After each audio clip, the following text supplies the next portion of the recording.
Allah Subhanahu wa ta'ala melarang engkau bahwa engkau mengakui sesuatu yang bukan milik engkau dari sesuatu bagi makhluk-makhluk Allah. Apakah dia Allah membolehkan engkau bahwa engkau mengakui sifatnya Allah, sedangkan Allah itu adalah Tuhan semesta alam?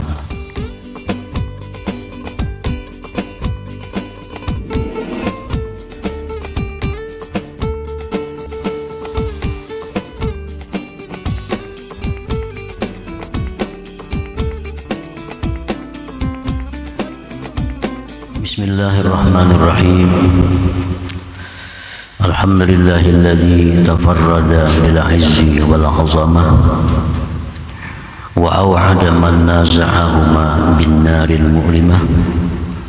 Asyhadu an la ilaha illallah wahdahu la syarika lahu bil uluhiyyati war rububiyyah. Wa asyhadu anna sayyidana Muhammadan 'abduhu wa rasuluhu afdalu man ittasafa bil 'ubudiyyah. Allahumma salli wa sallim wa barik ala khairil bariyah sayyidina maulana Muhammadin manba'il ulum wal ma'rifah wa ala alihi wa sahbihi wa dhurriyyatihi wa atba'ihi ila yaumil qiyamah. Amma ba'd. Yang kita hormati dan kita cintai para habaib dan para alim ulama, para muhibbin, hadirin hadirat yang dimuliakan Allah. Alhamdulillah wa syukurillah. Pertama-tama puji syukur kita haturkan kehadiran Allah Subhanahu wa ta'ala, yang mana pada malam ini Allah memberikan kita taufik hidayah serta inayah sehingga kita dapat berkumpul, dapat bertemu kembali di majelis yang penuh dengan berkah dan rahmatnya ini. Salawat dan salam keharibahan junjungan kita, kekasih Allah Nabi besar Muhammad sallallahu alaihi wasallam dan seluruh keluarga, sahabat, zurriyat dan pengikut beliau sampai hari kiamat nanti. Para muhibbin rahimakumullah, al-hikmatu tsalitsatu wal 'ishrun ba'dal mi'ah min al-hikamil 'ataiyah. Hikmah yang ke-123 dari Al-Hikam.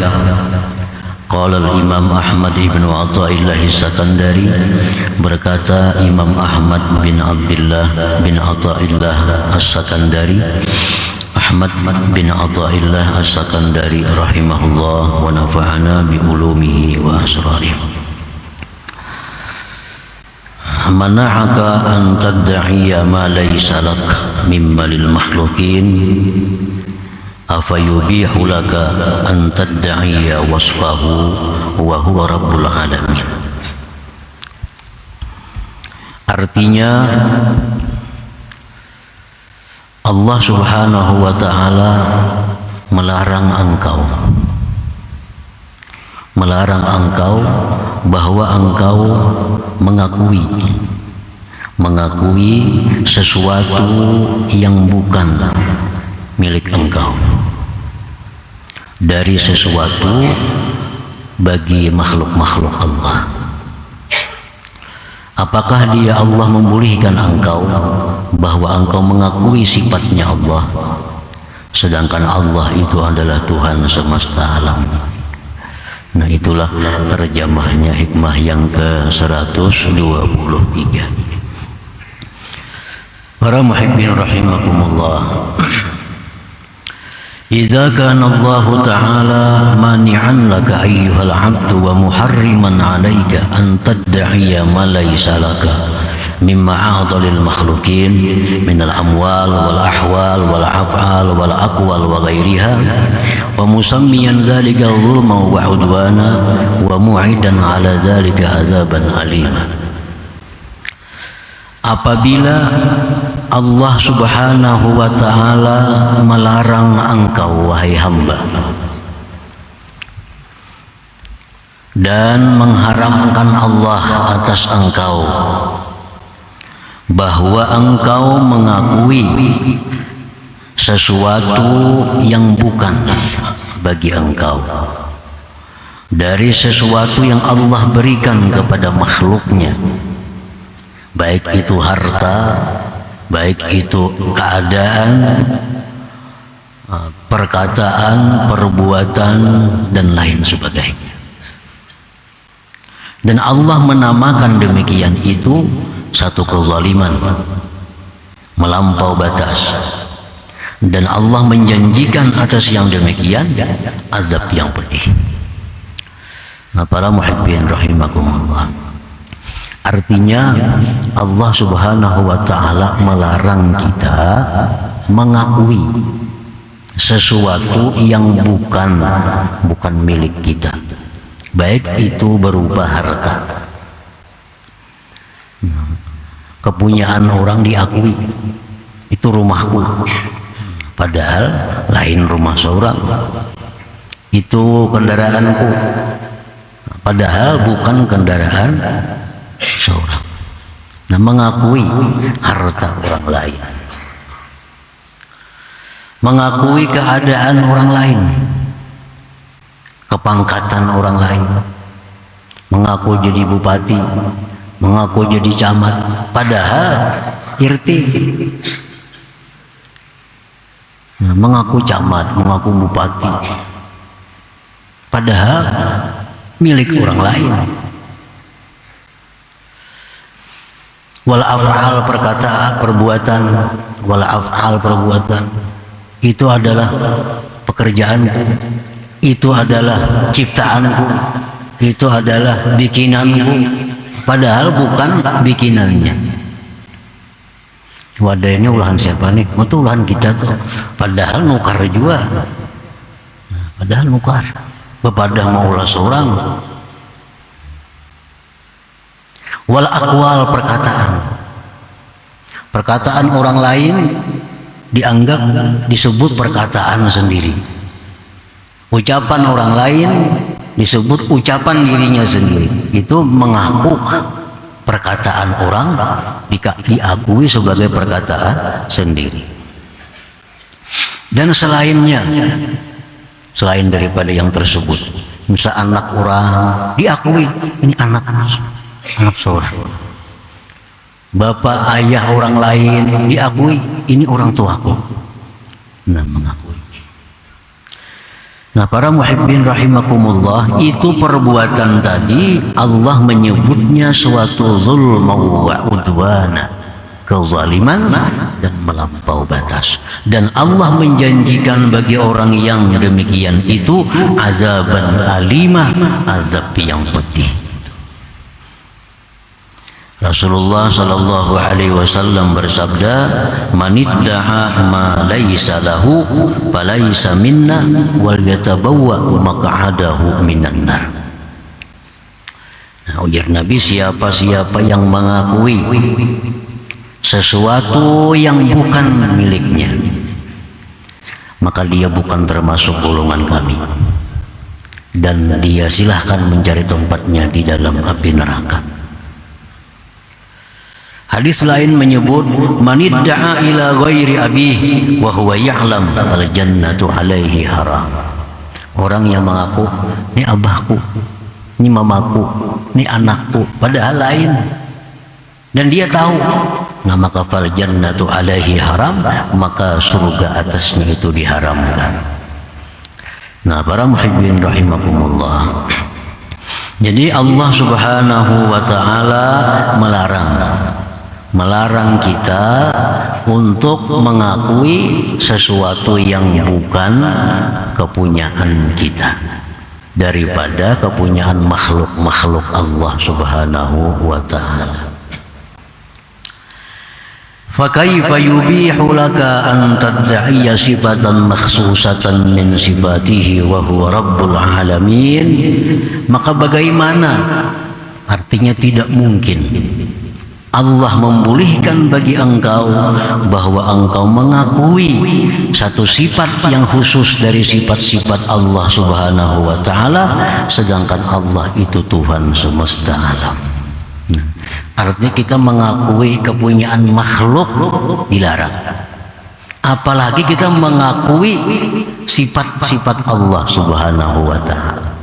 Apalagi kita mengakui kita punya sifat, mengambil dari sifat-sifat Allah Subhanahu wa ta'ala. Fahuwa idzan min a'zami zulmi wa asyaddil udwan, dan itu merupakan sesuatu yang paling besar kezaliman, paling besar melampaui batas.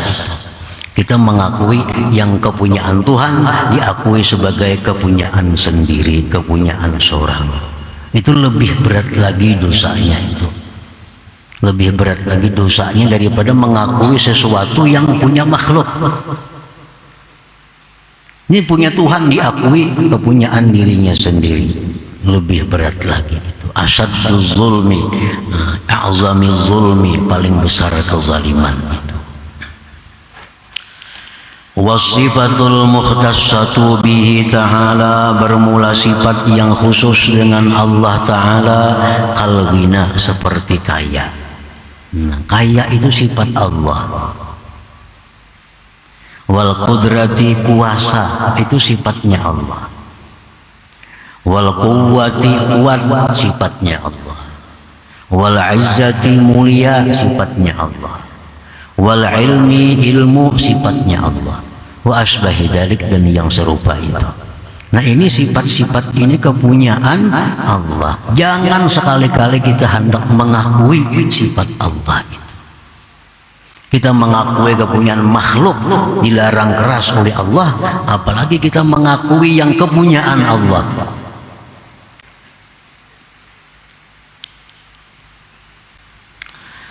فإذا ادعيت بأن اعتقدت أو قلت أنك غني أو قادر أو قوي أو عزيز أو عالم كان ذلك من كبائر معاصي القلب ومن مشاركة الرب تعالى. Apabila engkau wahai hamba mengaku dengan bahwa mengiktikadkan di dalam hati, atau diucapkan, au qulta, atau engkau mengatakan, aku adalah orang yang kaya, aku adalah orang kaya, aku orang yang berkuasa, aku orang yang kuat, aku orang yang mulia, aku orang yang berilmu. Nah, maka yang demikian itu merupakan paling besar dosa-dosa di hati kita. Itu paling besar dosa-dosa hati, dan itu merupakan menyekutui daripada Allah Subhanahu wa ta'ala. Para muhibbin rahimakumullah, dalam hati bergeritik nih, di kampungnya aku paling sugih. Di hati bergeritik, di kampungnya aku paling sugih. Atau di hati, atau diucapkan, apalagi diucapkan. Siapa di sekampung nang kayak aku ada sugihnya, nggak ada. Aku nang paling sugih di sini. Nah, ini orang menyekutui Allah Subhanahu wa ta'ala. Ini orang punya dosa yang sangat besar. Mengambil ampun Allah Ta'ala, mengambil sepeda orang itu masuk penjara. Ini mengambil kepunyaan Allah Ta'ala, diambilnya. Aku nang paling sugih, aku nang berkuasa sini.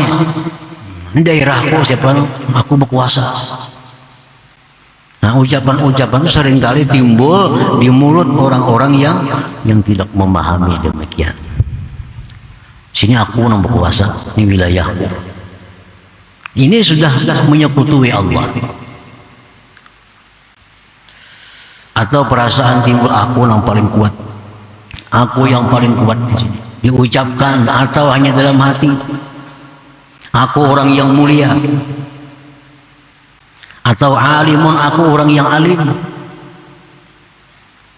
Nah, itu min kabairi ma'asil qalbi, itu maksiat besar, maksiat besar. Ini sudah mengakui kepunyaan Allah Subhanahu wa ta'ala.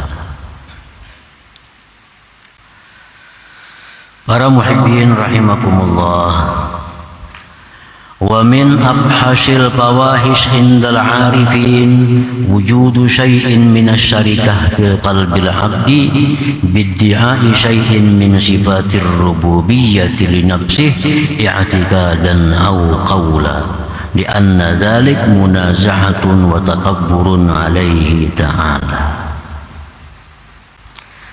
Menurut orang-orang yang arifin, yang arif billah, kejahatan yang paling jahat, kejahatan yang paling jahat, adanya sesuatu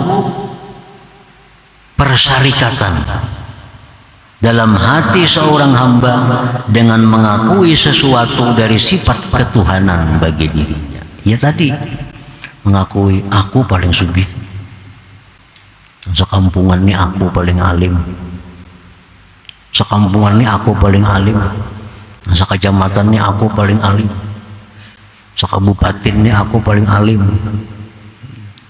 Dalam hati ini merasa, apalagi diucapkan. Itu apa hasil fawahish?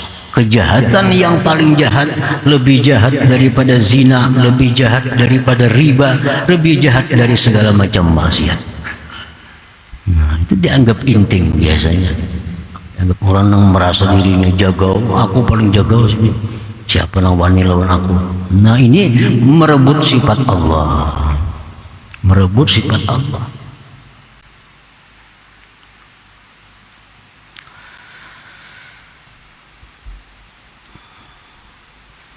Kejahatan yang paling jahat menurut orang arifin adalah sesuatu di dalam hati menyekutui Allah, baik itu i'tikad atau perkataan, karena yang demikian itu merebut dan takabur atas Allah Subhanahu wa ta'ala.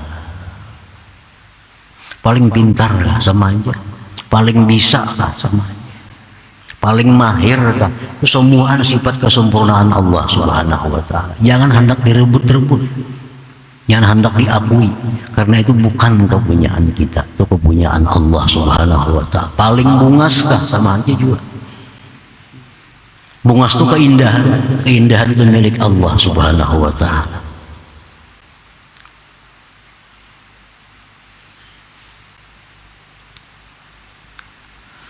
Wabil haditsil qudsi yaqulu Allah tabaraka wa ta'ala al-kibriya ridai wal 'azamatu izari faman naza'ani wahidatan minhuma alqaituhu finnar wa fi riwayatin qasamtuhu. Dalam hadis qudsi Allah berfirman,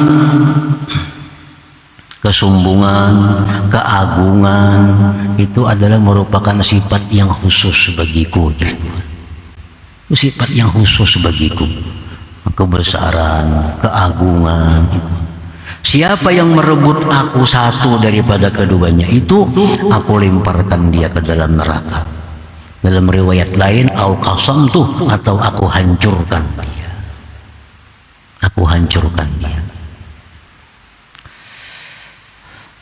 Para muhibbin rahimakumullah, dalam hadis disebutkan man taraffa'a wada'ahu Allah. Siapa yang bertinggi, Allah turunkan. Waman tawadha'a, siapa yang rendah, rafa'ahu Allah, Allah angkat dia.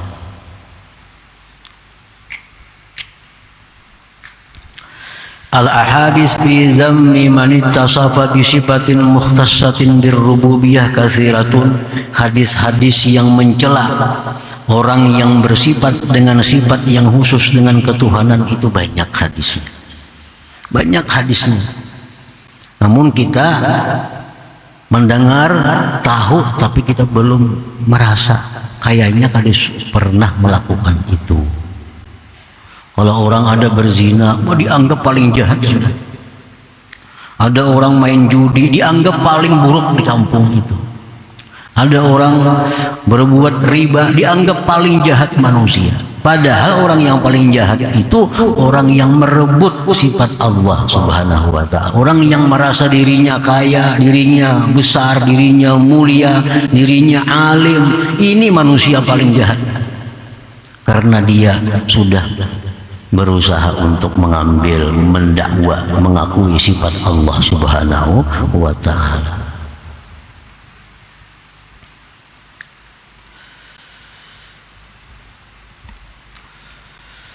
Minha setengahnya, la yadkhulul jannah man kana fi qalbihi mithqalu habbatin min khardalin min kibr. Rasulullah menyatakan tidak masuk surga, tidak masuk surga orang yang di hatinya ada sekecil biji daripada sifat kesombongan. Artinya menyekutui Allah tuh walaupun sedikit, ya besok menyekutui.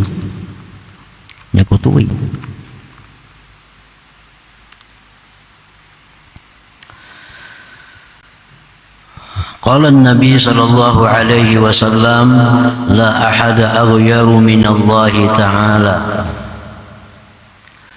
Rasulullah bersabda, tidak ada orang yang lebih pencemburu daripada Allah Ta'ala.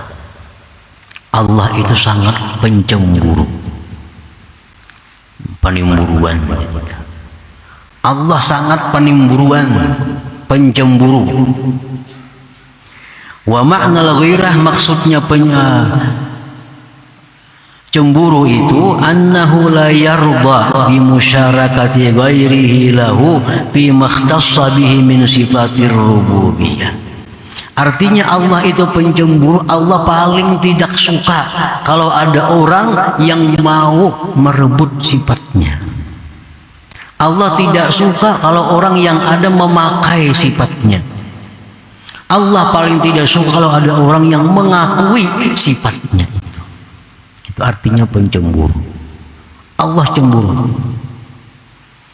Kalau kita punya bini, kita diisi bini kita dianu orang, kita cemburu. Kenapa? Karena bini itu milik kita. Bini milik kita. Kita cemburu. Ada orang yang merayu bini kita, ada orang yang menggoda bini kita, kita pasti cemburu. Karena ini adalah milik kita yang khusus ini. Nah, sifat-sifat kebesaran, keagungan, kemuliaan itu sifat Allah yang mukhtassun bihi, yang khusus dengan Allah. Siapa yang ada menyentuh sifat itu, Allah marah. Allah marah.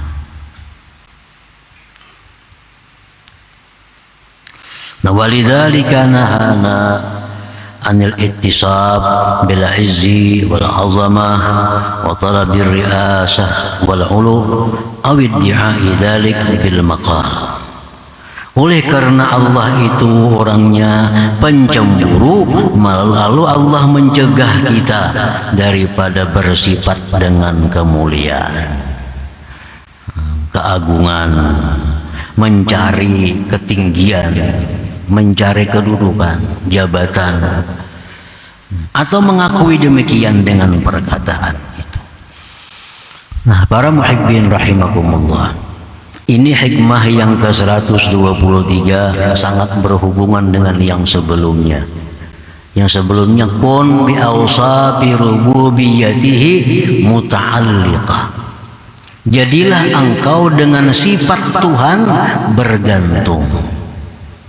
Nah, kita disuruh bergantung dengan sifat Allah. Jangan hendak meminjam, memakai sifat Allah. Disuruh bergantung. Nah, contohnya bergantung, misalnya aku ini ada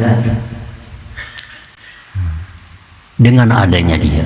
Nah, itu bergantung pada dia. Aku ini alim dengan ilmu dia. Aku ini kaya dengan kekayaan dia.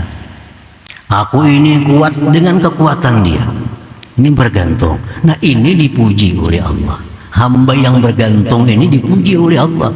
Tapi kalau kita mengambil sifat Allah, nah itu yang sangat dicela.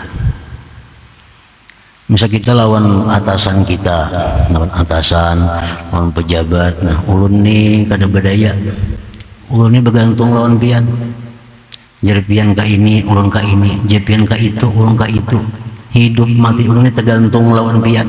Nah, suka bana atasan itu. Suka bana atasan kalau ada bawahan nang macam ini, nang bergantung nih. Ulun nih bupati enak, bergantung lawan pian. Ulun ini kayak ini karena pian, ulun ini bisa kayak ini berkat pian, ulun ini semua ini berkat pian, bergantung lawan pian. Suka benar bupati, suka bisa naik pangkat gitu. Nah demikian hamba Allah, demikian hamba Allah yang bergantung dengan Allah. Ya Allah, hamba ini ada karena Engkau adakan. Ya Allah, hamba ini kaya dengan kekayaan Engkau. Hamba ini alim dengan ilmu Engkau. Hamba ini kuat dengan kekuatan Engkau. Nah Allah akan suka dengan kita dan dinaikkan oleh Allah martabat kita. Tapi kalau orang di kemana-mana mengaku bupati, cari bupati.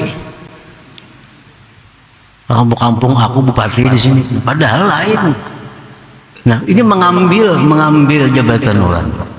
Kalau bergantung dengan bupati, bupati suka. Bergantung dengan Allah, Allah suka. Tapi kalau mengambil sifat Allah, nah ini yang Allah sangat tidak ridha, sangat tidak suka. Para muhibbin rahimakumullah.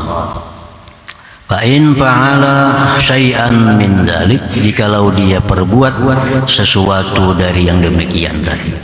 Nah, ia merasa dirinya ini mulia, merasa dirinya ini berilmu, merasa dirinya ini kuat karena banyak punya anak buah, karena banyak punya harta, karena banyak punya macam-macam. Dia merasa kuat dirinya, merasa tangguh dirinya.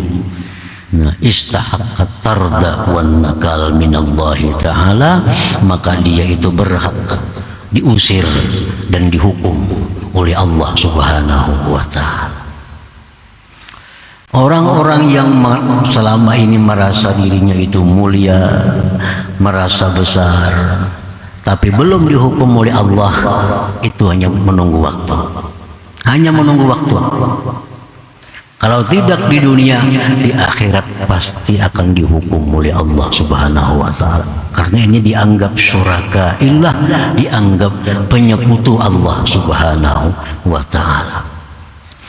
Nah, para muhibbin rahimakumullah. Jadi kita pelajari tingkatan-tingkatan dosa. Dosa yang paling berat itu adalah dosa menyekutukan Allah. Itu dosa paling besar. Tidak ada dosa yang paling besar selain menyekutukan Allah Subhanahu wa ta'ala. Nah, termasuk pengakuan bahwa kita ini orang yang berilmu, pengakuan bahwa kita orang yang alim, pengakuan bahwa kita orang yang kaya, orang yang kuat, itu bagian daripada menyekutui Allah Subhanahu wa ta'ala. Dan ini jangan dianggap remeh. Jangan dianggap remeh hal-hal seperti ini. Inilah yang mencelakakan kita yang di akhirat baik di dunia. Nah, para muhibbin rahimakumullah, makanya ada ungkapan dari para ulama, maksiyatun awrasat dhulla wastisghara khairun min ta'atin awrasat izzaw wastikbara. Satu perbuatan maksiat yang kita lakukan, tapi dengan maksiat itu kita merasa hina, dengan maksiat itu kita merasa rendah, dengan maksiat itu kita merasa tidak ada harga diri. Itu jauh lebih disukai Allah daripada kita berbuat taat namun kita merasa mulia, daripada kita berbuat taat tapi merasa besar, berbuat taat tapi merasa angkuh terhadap orang-orang lain. Orang lain tuh rigat, kotor, sembahyang ngajak ada. Padahal yang dikatakannya itu dosanya bisa lebih besar daripada orang yang tidak sembahyang itu. Jadi dosa-dosa yang sifatnya itu dosa kehambaan, seperti mencuri, merampok, berzina, riba, nah ini dosa-dosa kehambaan. Nah itu di bawah tingkatannya daripada dosa-dosa rububiyah, kesombongan, keangkuhan, itu dosa-dosa rububiyah. Dosa-dosa mengakui ketuhanan jauh dosanya lebih besar daripada orang yang melakukan demikian. Orang ada ahli zina, kalau kita merasa, aku lebih mulia daripada ini. Nah, dosanya lebih besar kita merasa mulia itu daripada orang yang berzina. Karena dia berzina itu ditirunya sifat hewan. Kalau kita merasa mulia, yang kita tiru sifat Allah Subhanahu wa ta'ala, menyekutukan Allah. Ada orang yang berbuat minum arak sejijik, asa jijik duduk betatai lawan inya, asa hina pada tai lawan inya, kada cocok dengan bakawan aku, ikam pemabuk, ikam penjina, ikam melakukan riba, aku ini kada suah macam itu. Nah, kita merasa mulia dengan amal kita, padahal dengan demikian Allah lebih suka orang yang maksiat tapi dirinya merasa hina daripada yang taat namun dirinya merasa mulia. Nah, para muhibbin rahimakumullah, itulah sebagian daripada keterangan hikmah yang ke-123, manahaka an tad'iya ma laysa laka min malil makhluqin afa yubihu laka an tad'iya wasfahu wa huwa rabbul alamin. Allah melarang kita mengakui milik orang lain, maka lebih melarang lagi Allah kalau kita mengakui milik Allah subhanahu wa ta'ala. Nah, selanjutnya hikmah yang ke-124 ila hadratin Nabi sallallahu alaihi wasallam al-Fatihah. A'udzubillahi minasyaitonir rajim. Bismillahirrahmanirrahim. Iyyaka na'budu wa iyyaka nasta'in ihdinas siratal mustaqim. Ya Allah biha, ya Allah biha, Allah bihusnil khatimah. Ya Allah biha, Allah biha, ya Allah bihusnil khatimah. Ya Allah biha, Allah biha, ya Allah bihusnil khatimah. Fa ya ayyuhar rajul minhu syafa'atan sallu sallimu taslima.